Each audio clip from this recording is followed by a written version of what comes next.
Welcome to this, your daily 180 Bible study. We're going to begin a series today on how to be an effective parent, how to raise godly children in an ungodly world. And we're going to be looking primarily at Proverbs chapter 3. Today we're going to kind of introduce the concept. In Proverbs chapter 22 and verse number 6, the wise man said, "Train up a child in the way he should go, and when he is old he will not depart from it."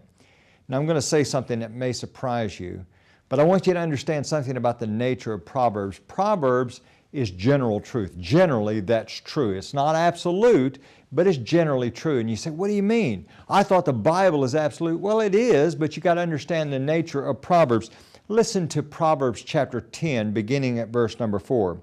"He who has a slack hand becomes poor, but the hand of the diligent makes rich." Is that true? Well, generally it's speaking, it's true. And someone says, no, it's always true. Really?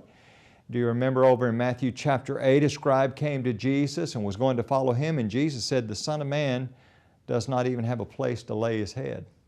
You see, Jesus was the most diligent man that ever lived, but he didn't have a lot of wealth. But it doesn't mean that this is not true. It's a general truth. And so we need to do everything we can to raise our children right. They still have free choice and they can still go off their way. But here's the point that I want you to get.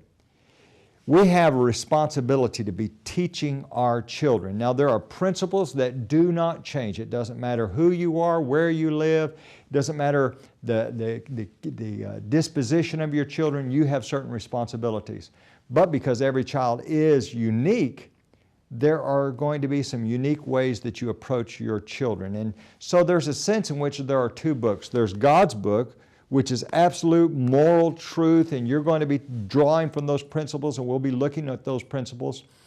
And then there's a second book where you're going to be writing the book on the application for your child, the way you approach the individuality of your child.